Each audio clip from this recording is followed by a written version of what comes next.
Hello friends, എല്ലാവർക്കും പുതിയ വീഡിയോയിലേക്ക് സ്വാഗതം. നമ്മൾ ഇന്ന് ഉണ്ടാക്കാൻ പോകുന്നത് മാമ്പഴ പുളിശ്ശേരിയാണ്. അപ്പോൾ അതിന് വേണ്ടിയിട്ട് ഞാനിവിടെ 6 മാമ്പഴമാണ് എടുത്ത് വെച്ചിട്ടുള്ളത്. ഞാനിപ്പോൾ എടുത്ത് വെച്ചിട്ടുള്ള മാമ്പഴം മുട്ടിക്കൂടിയ മാങ്ങയാണ് കേട്ടോ. മാമ്പഴ പുളിശ്ശേരി മുട്ടിക്കൂടിയ മാങ്ങയിൽ ചെയ്യുമ്പോൾ ഭയങ്കര ടേസ്റ്റാണ്. അതുപോലെ ഈ മുട്ടിക്കൂടിയ മാമ്പഴത്തിന് നല്ലൊരു സ്മെല്ലാണ് ഉണ്ടാവുക. അപ്പോൾ ഞാനിവിടെ 6 മുട്ടിക്കൂടിയ മാമ്പഴം എടുത്ത് വെച്ചിട്ടുണ്ട്. ഇനിയിപ്പോൾ മുട്ടിക്കൂടിയ മാമ്പഴം കിട്ടിയില്ലെങ്കിൽ നമുക്ക് കിട്ടണ ഏത് മാമ്പഴമാണോ അത് വെച്ച് ചെയ്യാം. ഇതിനൊപ്പം ഈ മാമ്പഴത്തിനൊപ്പം ഞാൻ കോമ്പിനേഷനായിട്ട് വെള്ളരിയാണ് എടുക്കുന്നത്. അപ്പോൾ വെള്ളരി ഇല്ലാണ്ടും മാമ്പഴ പുളിശ്ശേരി വെക്കുകയൊക്കെ ചെയ്യാം. പക്ഷേ കൂടുതൽ ടേസ്റ്റ് ഇതിൻ്റെ കോമ്പിനേഷനായിട്ട് വെള്ളരി ഇട്ട് വെക്കുമ്പോഴാണ്. വെള്ളരി ഇല്ലെങ്കിൽ കുമ്പളങ്ങയില്ലേ, അത് ചെറുതായിട്ട് ചെറിയ ചെറിയ കഷ്ണങ്ങളായിട്ട് നൈസായിട്ട് അരിഞ്ഞെടുത്താൽ മതി. അതും ഇട്ട് വെക്കാനായിട്ട് പറ്റും. അപ്പോൾ ആദ്യം നമുക്ക് ഈ വെള്ളരിയുടെ തൊലി കളയാനായിട്ട് നോക്കാം കേട്ടോ. അപ്പോൾ ഞാൻ ആദ്യം ഇത് തൊലി കളഞ്ഞതിന് ശേഷം കാണിച്ചു തരാം. അതിനു മുന്നേ എൻ്റെ ചാനൽ ഇതുവരെ സബ്സ്ക്രൈബ് ചെയ്തിട്ടില്ലെങ്കിൽ സബ്സ്ക്രൈബ് ചെയ്യാനായിട്ട് മറക്കരുത്. അപ്പോൾ ഇത് വെള്ളരിയുടെ തൊലിയെല്ലാം ചെത്തി കളഞ്ഞിട്ടുണ്ട്. ഇനി നമുക്ക് ഇതിൻ്റെ കുരുവൊക്കെ കളയാനായിട്ട് നോക്കാം. അതിന് ശേഷം ചെറുതായിട്ട് അരിഞ്ഞെടുക്കാനായിട്ട് നോക്കാം കേട്ടോ.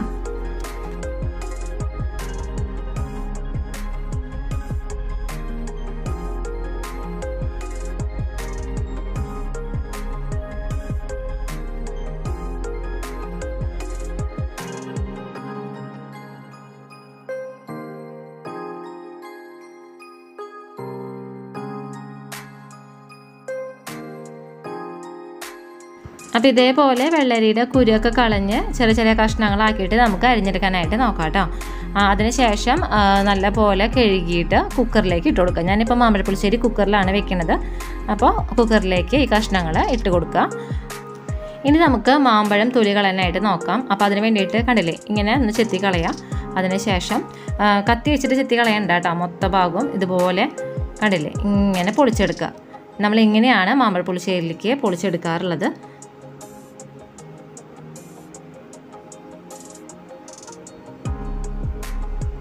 എന്നിട്ട് ഈ മാമ്പഴം നമുക്ക് കുക്കറിലേക്ക് ഇട്ട് കൊടുക്കാം. അപ്പം ഇതേപോലെ നമുക്ക് ബാക്കി എല്ലാ മാമ്പഴവും തൊലി പൊളിച്ച് കുക്കറിലേക്ക് ഇട്ട് കൊടുക്കാനായിട്ട് നോക്കാം.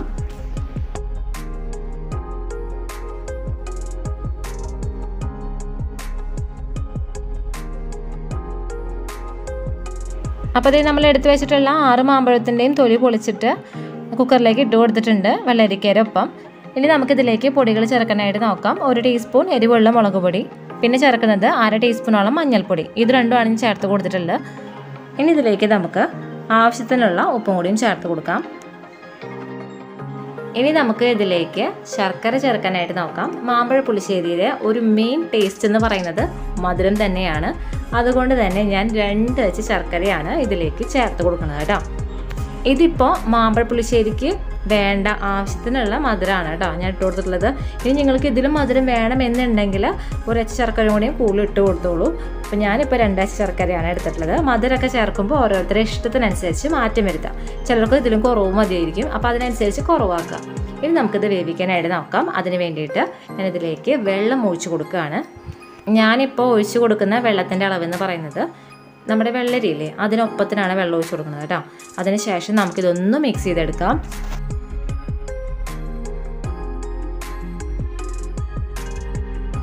അപ്പോൾ ഇത് മിക്സ് ചെയ്ത് വെച്ചിട്ടുണ്ട്. ഇനി നമുക്കിത് വേവിക്കാനായിട്ട് നോക്കാം കേട്ടോ. 3 വിസിൽ പ്രഷർ പോയതിന് ശേഷം തുറന്ന് നോക്കാം. അപ്പോൾ ഞാനിത് വെന്തതിന് ശേഷം കാണിച്ചു തരാം കേട്ടോ. അപ്പോൾ ഇത് നമ്മുടെ മാമ്പഴം വെന്ത് വരുന്ന നേരം കൊണ്ട് നമുക്ക് ഇതിലേക്ക് ചേർക്കാനുള്ള അരപ്പ് തയ്യാറാക്കാനായിട്ട് നോക്കാം. അതിന് വേണ്ടിയിട്ട് ഞാനൊരു മിക്സിയുടെ ജാർ എടുത്ത് വെച്ചിട്ടുണ്ട്. ചെറിയ ജാറാണ് എടുത്ത് വെച്ചിട്ടുള്ളത്. അതിലേക്ക് 1 മുറി നാളികേരം ചെരുകിയത് ചേർത്ത് കൊടുക്കുകയാണ് കേട്ടോ. നല്ലപോലെ ഫൈനായിട്ട് അരിഞ്ഞ് കിട്ടണം, അതിനാണ് ഞാൻ ചെറിയ ജാർ എടുത്ത് വെച്ചിട്ടുള്ളത്.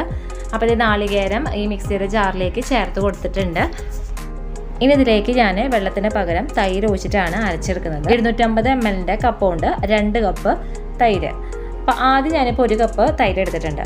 ഈ 1 കപ്പ് ഇപ്പം മൊത്തം ഒഴിച്ചു കൊടുക്കില്ല, പകുതി ഒഴിച്ചു കൊടുത്തിട്ട് ഒന്ന് അരച്ചെടുക്കും. അതിന് ശേഷം ബാക്കിയും കൂടി ഒഴിച്ച് അരച്ചെടുക്കുകയാണ് ചെയ്യുക കേട്ടോ. അപ്പോൾ അതേ കണ്ടില്ലേ, ഞാൻ പകുതി ഒഴിച്ചു കൊടുത്തിട്ടുണ്ട്, പകുതി അവിടെ ഇരിക്കുന്നതാണ്. അപ്പോൾ ഇതിലേക്ക് ഞാൻ ഇനി 1/4 ടീസ്പൂണോളം നല്ല ജീരകം ചേർക്കുന്നു. അപ്പോൾ ഇനി ഇത് നല്ലപോലെ ഫൈനായിട്ട് അരച്ചതിന് ശേഷം ഞാൻ കാണിച്ചു തരാം കേട്ടോ. അപ്പോൾ ഇതേ കണ്ടില്ലേ, ഞാൻ ആദ്യം 1/2 കപ്പ് തൈര് ഒഴിച്ചിട്ടുണ്ടായിരുന്നു. അതിനുശേഷം ഒന്ന് അരച്ചതിന് ശേഷം വീണ്ടും ബാക്കിയുള്ള തൈരും കൂടി ഒഴിച്ചു. അപ്പോൾ 1 കപ്പ് തൈര് ഇപ്പോൾ ഒഴിച്ചിട്ടാണ് ഇത് അരച്ചെടുത്തിട്ടുള്ളത്, നാളികേരം. ഇനി 1 കപ്പും കൂടിയും തൈര് ചേർക്കണം. ഞാനിപ്പോൾ എടുത്തിട്ടുള്ളത് ഒരു മീഡിയം പുളിയുള്ള തൈരാണ്. നല്ല പുളിയുള്ള തൈരാണ് നിങ്ങൾ എടുക്കുന്നതെങ്കിൽ 1 കപ്പൊക്കെ എടുത്താൽ മതി കേട്ടോ. അപ്പോൾ ഇതേ അരച്ചെടുത്തിട്ടുള്ള ഈ അരപ്പ് ഞാനൊരു പാത്രത്തിലേക്ക് പകർത്താണ്. ശേഷം എടുത്ത് വെച്ചിട്ടുള്ള 1 കപ്പ് തൈരും കൂടിയില്ലേ, അതും കൂടിയും ഒഴിച്ചു കൊടുക്കുക. എന്നിട്ട് ഇതൊന്ന് അടിച്ചെടുക്കുക. അപ്പോൾ അതിലുണ്ടാവുന്ന കട്ടകളൊക്കെയില്ല, അതൊന്ന് ഉടഞ്ഞു കിട്ടിയോളും. അപ്പോൾ ഇതും ഞാൻ നമ്മൾ നാളികേരത്തിൻ്റെ അരപ്പ് അരച്ചിട്ടില്ലേ, അതിലേക്ക് പകർത്തി വെക്കുകയാണ്. ടോട്ടൽ 2 കപ്പ് തൈരാണ് ഞാൻ എടുത്തിട്ടുള്ളത് കേട്ടോ, അത് മറക്കരുത്. അപ്പോൾ അതേ കുക്കറിൻ്റെ പ്രഷറൊക്കെ പോയിട്ടുണ്ട്. നമുക്കിനി തുറന്ന് നോക്കാം.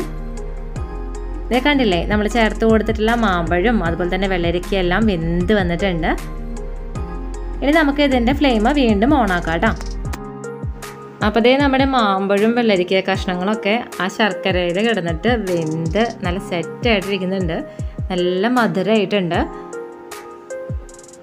കണ്ട, നമ്മൾ ചേർത്ത് കൊടുത്തിട്ടുള്ള ശർക്കര അച്ചൊന്നുമില്ല, എല്ലാം അലിഞ്ഞു പോയിട്ടുണ്ട് കേട്ടോ.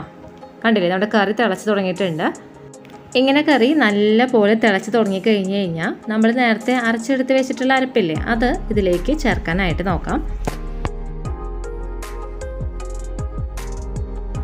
അപ്പോൾ ഈ അരപ്പെല്ലാം ചേർത്ത് കഴിഞ്ഞിട്ടുണ്ട്. ഇനി ഒരു കയ്യിൽ വെച്ചിട്ട് ഇത് നല്ല പോലെ ഇളക്കി കൊടുക്കുക. നമ്മൾ ചേർത്ത് കൊടുത്തിട്ടുള്ള അരപ്പും അതുപോലെ തന്നെ ആ മാമ്പഴവും എല്ലാം ഒന്ന് സെറ്റായി വരണം. അപ്പോൾ അതിന് വേണ്ടിയിട്ട് നല്ലപോലെ ഇളക്കി കൊടുക്കുക. അതുപോലെ നമ്മുടെ കറിയിൽ ചേർത്ത് കൊടുത്തിട്ടുള്ള മധുരവും ഉപ്പും എല്ലാം കറക്റ്റുള്ളതെന്ന് നോക്കുക. കുറവാണെങ്കിൽ ആവശ്യത്തിനനുസരിച്ച് ചേർത്ത് നല്ലപോലെ ഇളക്കി കൊടുക്കുക കേട്ടോ. അപ്പോൾ അതൊന്നും ചെയ്യാനായിട്ട് മറക്കരുത്. അപ്പം ഞാൻ നോക്കിയപ്പോൾ എൻ്റെ എല്ലാം കറക്റ്റാണ്. നല്ല സൂപ്പർ ടേസ്റ്റ് ആയിട്ടുണ്ട്. ഞങ്ങൾ താളിച്ച് നോക്കിയും കൂടി മതി.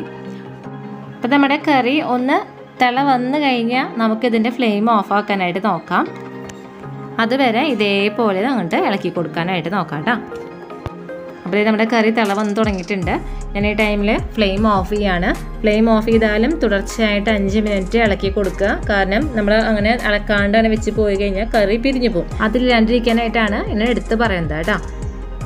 ഇനി നമ്മുടെ കറിയുടെ ഫൈനൽ സ്റ്റെപ്പ് എന്ന് പറഞ്ഞ പോലെ ഇതിലേക്ക് നമുക്ക് താളിച്ച് വയ്ക്കാനായിട്ട് നോക്കാം. അതിന് വേണ്ടിയിട്ട് ഞാനൊരു സോസ് പാൻ അടുപ്പത്ത് വെച്ചിട്ടുണ്ട്. അതിലേക്ക് ഇതേ കുറച്ച് വെളിച്ചെണ്ണ ഒഴിച്ചു കൊടുത്തിട്ടുണ്ട്. അപ്പോൾ ഇതേ വെളിച്ചെണ്ണ ചൂടായി വന്നിട്ടുണ്ട്. ഇതിലേക്ക് ഞാൻ 1.5 ടേബിൾ സ്പൂണോളം കടുക് ചേർത്ത് കൊടുത്തിട്ടുണ്ട്. ചേർത്ത് കൊടുത്തിട്ടുള്ള കടുകെല്ലാം പൊട്ടിക്കഴിഞ്ഞ് വരട്ടെ. ശേഷം ഇതിലേക്ക് 4 വറ്റൽമുളകും കുറച്ച് കറിവേപ്പിലയും ചേർത്ത് കൊടുക്കാം. അപ്പോൾ ഇതായിട്ടുണ്ട്. ഞാനിതിൻ്റെ ഫ്ലെയിം ഓഫ് ചെയ്യാണ്. ഇനി നമുക്ക് ഇത് കറിയിലേക്ക് ഒഴിച്ചു കൊടുക്കാനായിട്ട് നോക്കാം കേട്ടോ. അപ്പോൾ നമ്മുടെ മാമ്പഴ പുളിശ്ശേരി ഇവിടെ റെഡി ആയിട്ടുണ്ട്. എല്ലാവരും ഉണ്ടാക്കി നോക്കി നോക്കണം ഈ വിഷുവിന്.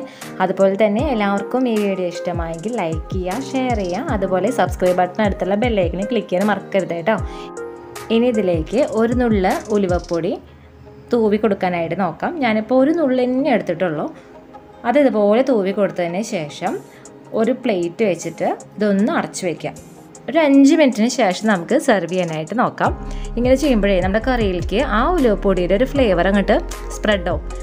അത് നമ്മുടെ കറിക്ക് പ്രത്യേക ഒരു ഫ്ലേവറും ടേസ്റ്റാണ് നൽകുക. അതുകൊണ്ടാണ് നമ്മൾ ഉലുവപ്പൊടി ചേർക്കുന്നത്.